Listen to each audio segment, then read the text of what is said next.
Hey guys, it's Sunday, and so today we're going to be talking about the KMP Searching Algorithm, an algorithm designed to satisfy all of your needs in the field of text searching for patterns in a field of text. So, say you've got a block of text and you've got a little pattern and you're trying to find the pattern in the text. What would be your intuitive approach? Right? So say that we've got this block of text here. A, B, A. And then we have a little pattern.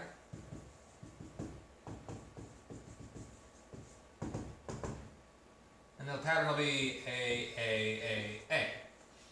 So eyeballing it, we see the pattern is here. But if you were writing a program to do this, you'd probably say, all right, well, we'll move A, we'll take the pattern, we'll put it here,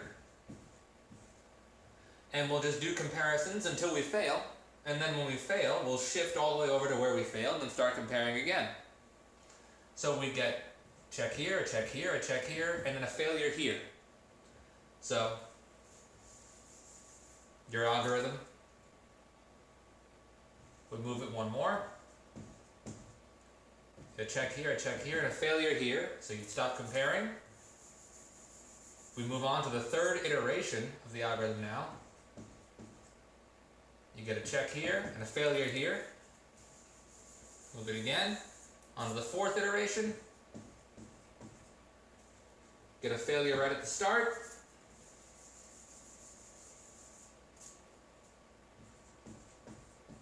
And this would work.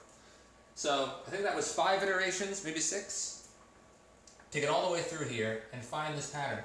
But obviously, that's a brute force approach. It's clearly not the fastest. This would actually run in O of nm time, where n is the size of the text and m is the size of the pattern, which is not linear, right? Clearly not linear, because we don't know, like the size of m is non-deterministic. We don't know how big or small it could be. It could be much smaller than n, or it could be bigger. It could be anywhere. There's no hard-coded limit to the size of the pattern. And that's what messes us up. So obviously the smarter way to go about this would be if we could say, alright, so say we're comparing here, and we got a failure at B. Well, we know we already checked all of these. We know they're there, so why would we keep comparing knowing that we're going to fail here? The smart thing to do would be to take the pattern and shift it all the way over here. Get one failure here, and then just instinctively know to shift it by 1.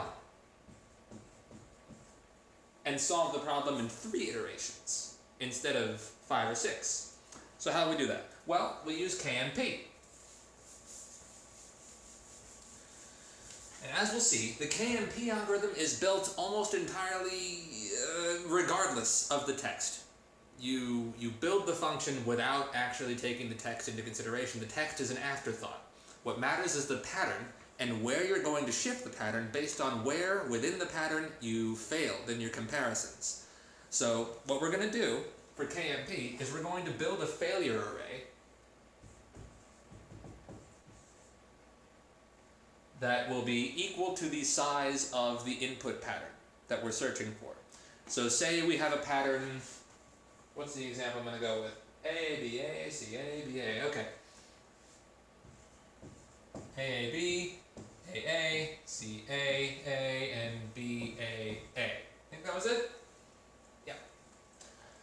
So these are indexed, because this is just an array of characters. 1, 2, 3, 4, 5, 6, 7, 8, 9, and 10. Okay, now we are going to make our temporary array to fit the size of the input pattern. Okay? And now the exact mechanics of this will become clear as you watch me doing it. It's not something that can be explained, I don't think. I mean, I've watched several lectures and read about it, and I only understood it after seeing the algorithm actually work. So I'm hoping that'll work for you too. Basically, we're going to have two iterators, I and j, and now forgive me, I'm just going to be continually checking that the camera is still recording because I'm very paranoid about this now. We're good. We have two iterators, I and j. And at the very beginning of the algorithm, we set the index of I in the failure array to 0. Now, why do we do that? Because if we fail here, if this is where we get our failure, then we know that there's no useful information that we found, so we're just going to start from 0 when we shift it. The whole point of the algorithm is that we're looking for strings of text within this, so substrings, that contain prefixes and suffixes which are equal to each other. And that's information that we can use to skip unnecessary comparisons. The whole goal, unlike in the naive approach, is to skip over comparisons that we know will succeed. Right? If we know they're going to work, why bother doing them? So we just shift appropriately every time, depending on where we're failing. And that's what this array is. It's an array of indexes that's going to tell us where to shift based on where we failed, with each cell corresponding to a character. So if we fail here, this tells us where to go. Fail here, it will tell us where to go. But we have to build it first. So here's how we do that. Initially, we compare I and j to each other. Is a equal to a? Yes, it is. Therefore, the index of j in the failure array will get i's index plus 1. Okay, so it's going to get 1. And because they were both equal, we iterate both of them. I and j both move forward. And we do the same thing again. Is a equal to b? No. So, I will move back 1, and it will try to go to the index contained in the failure array that corresponds to where it just shifted. But it can't move anywhere else because it's already at 0. So now we compare them. Now that it's in its final spot, we compare them. Is a equal to b? No. So it tries to move again, but it can't move back anymore, so we just give b 0. And then j increments by itself. Only when they're friends do they both move aside. So, now we compare. Is I equal to j? Yes, a is equal to a, so j gets I plus 1, which is 0 plus 1, which is 1, and they both increment.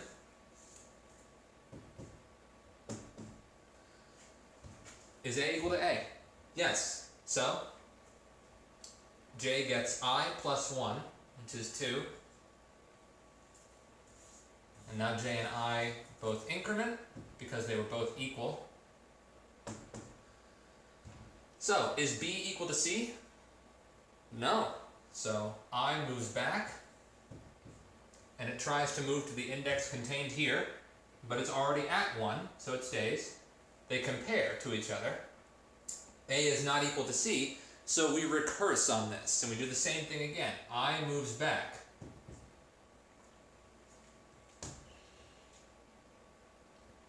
And tries to move to the index contained here in the failure array, but it's already at 0, so it can't go anywhere. And we compare finally. Is a equal to c? No. If I can't go anywhere, we just give j 0 and increment j. And now we compare these two. Is a equal to a? Yes. So j gets I plus 1. 1. And they both increment.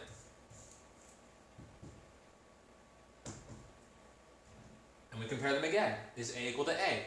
Yes. So j will get I plus 1, 2. So what's happening here? Let's stop for a second and take a look at what's going on. This is telling us that if we fail here, right, if we're running the search and our comparisons work all the way up to here and then fail here at index 7, then the KMP algorithm is going to look in this array and say, okay, this means that we have to shift to right here. At the same spot, we're just going to bring this index forward. We're going to shift it by that much. And the reason for that is that what this is telling the algorithm is that the longest prefix that is also a suffix is of length 2. Right? Behind this, the longest prefix that is also a suffix is of length 2. So we're going to shift it to here. So if we got here, we're going to shift there.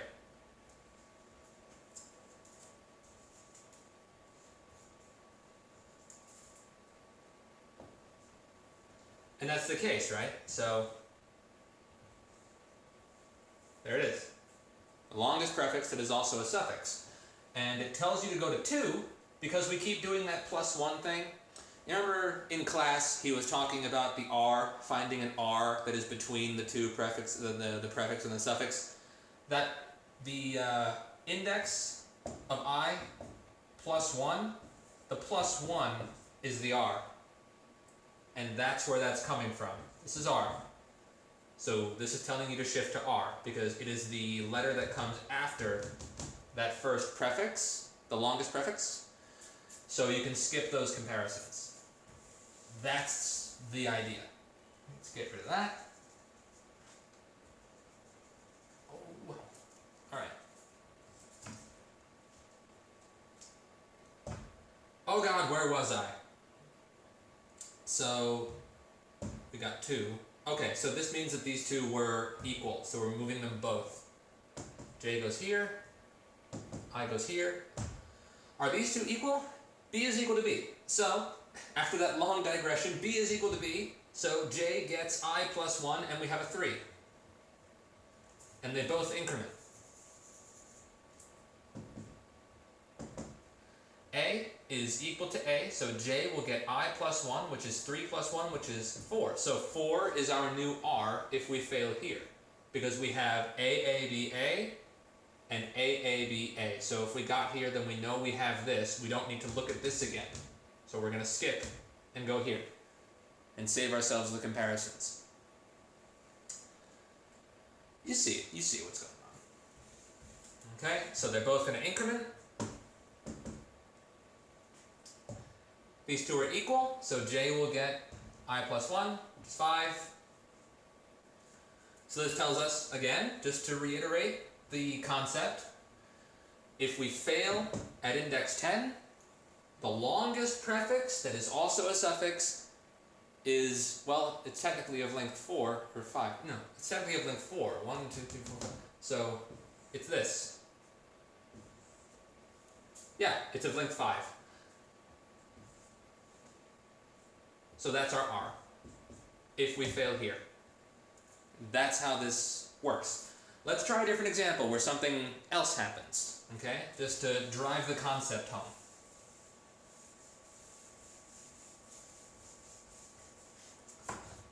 First, let's make sure that we're recording. Yeah, we are. Okay. Let's say we have a pattern where there are no distinct characters. What happens then? What if they're all the same? What if we have something like A, like that? That's a 3, I swear. And then we make an array. Bada bing, bada boom, bada bing, bada boom.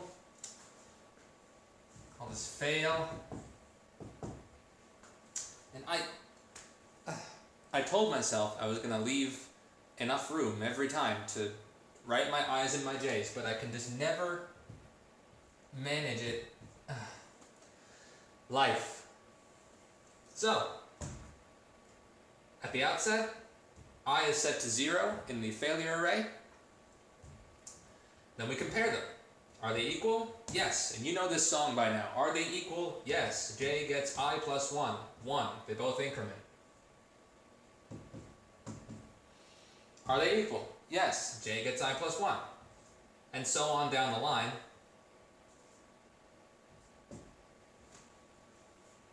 The longest prefix that is also a suffix is of length 4. So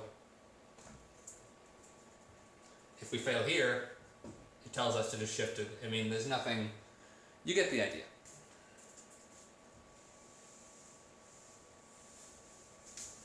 What about a string of entirely distinct characters? a string composed entirely of unique characters. But if we have something like, and I'm going to give myself enough room this time, A, B, C, D, E.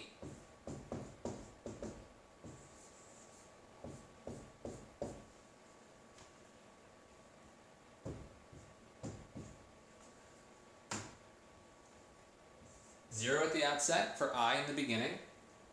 Are they equal? No. Can I move back? No. So B just gets 0. And J increments by itself because they did not agree with each other. Is C equal to A? No. Can I move anywhere? No. Compare them. That doesn't work. So 0. J increments. And so on down the line, no matter how long this is.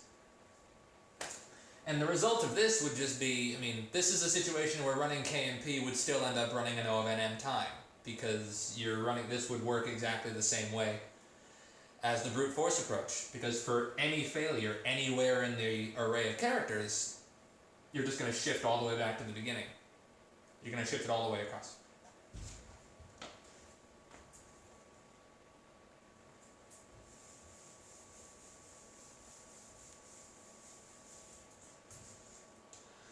So another one, about AAAC quadruple AC. What is that? Yeah, that's a good one. Hey, I'm doing it again. I'm not going to do it.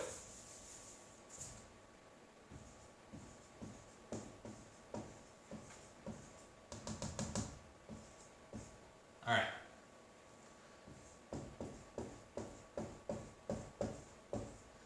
Now, if at this point you kind of feel like you've got the idea, why don't you pause the video and try doing this, just run through this one yourself, and then skip ahead and see if you got the same thing that I did.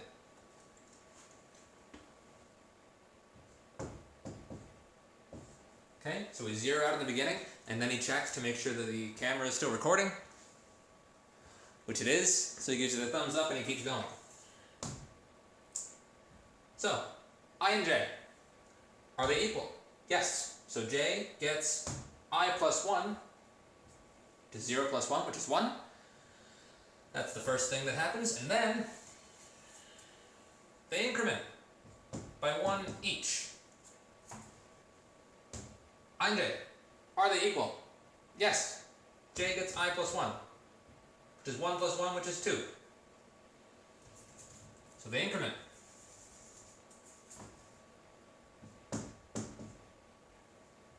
Is A equal to C? No. I goes back 1, and it tries to go to the index contained in here, but it can't go anywhere because it's already at 1. And then it compares itself to J. So is A equal to C? No. So we recurse.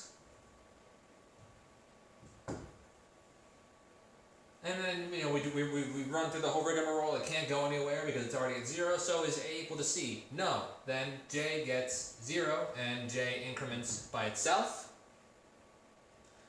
Is A equal to A? Yes. So J gets I plus 1, which is 0 plus 1, which is 1. And they both increment. This is where it gets harder to keep track of them. I, J. It's important to keep these lined up because it helps me to keep track of where the I and the J are. At least the J. The I could be anywhere once you've erased it. Anyway, are these two equal? A and A. Yes. So J gets I plus 1, which is 1 plus 1, which is 2. So that one first, and with this one. Are they equal? Yes, they are. So J gets I plus 1, which is 2 plus 1, which is 3. And they increment.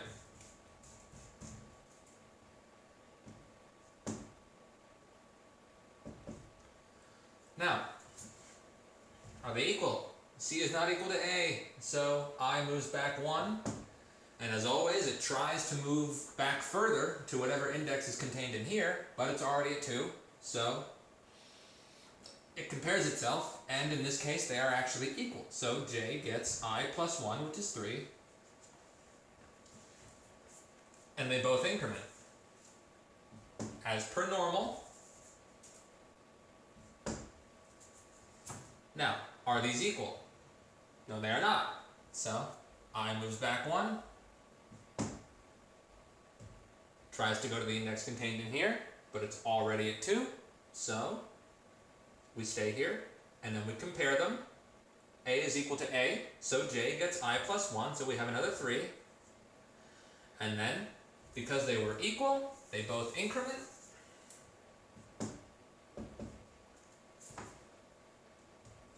Is C equal to C? Yes. So J gets I plus 1, which is 4. And let's verify that.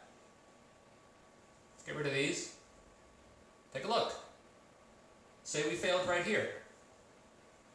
That means that 4 is our R, the index we're going to start comparing at next time when we shift the array. And indeed, if we failed here, we know we have this. So we don't need to look at this again, because we have already got it. Again, whole point is skipping over useless comparisons.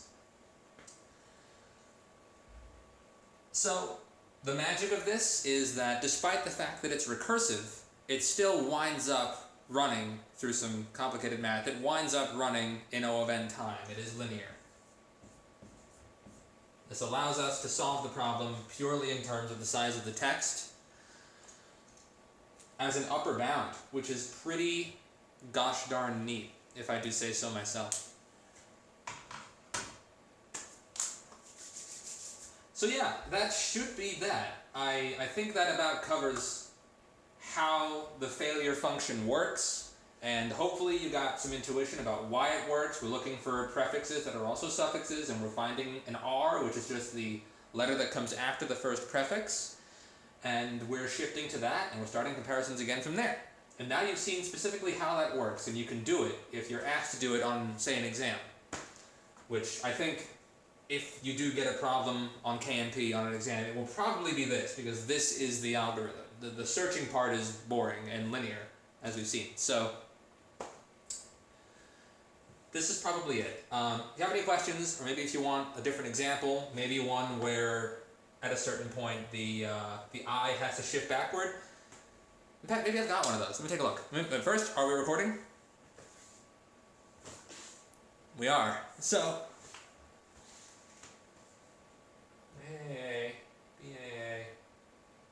got one more. I do have one more handy. Let's just do the other one. That way I've done all the examples that I have.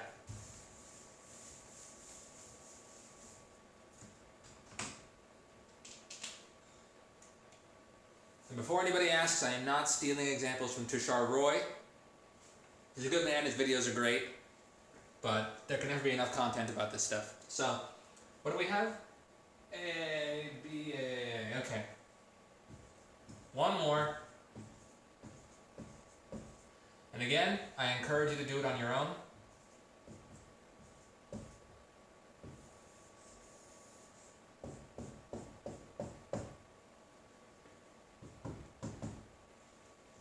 I'm not going to go through every step here out loud, because I've done it 4 times now. So hopefully you're just going to skip through this and check your answer against mine. Alright.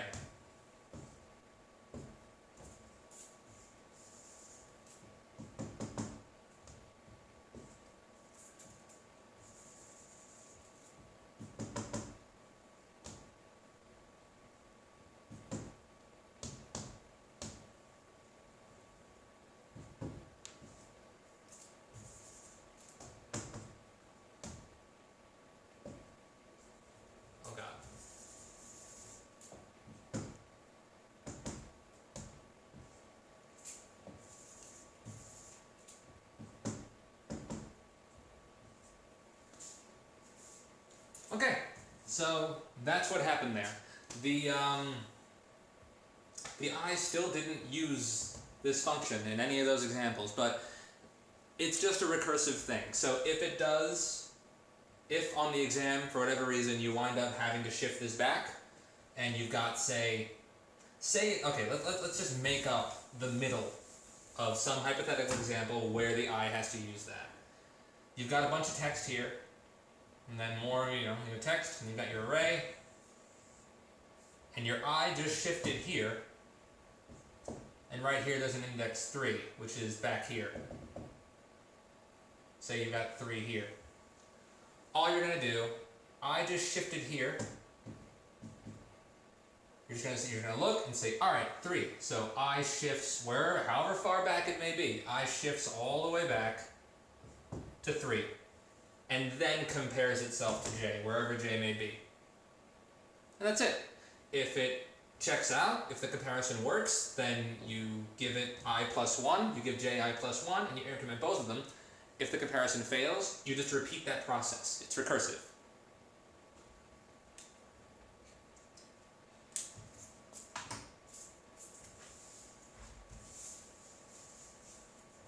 That about covers it.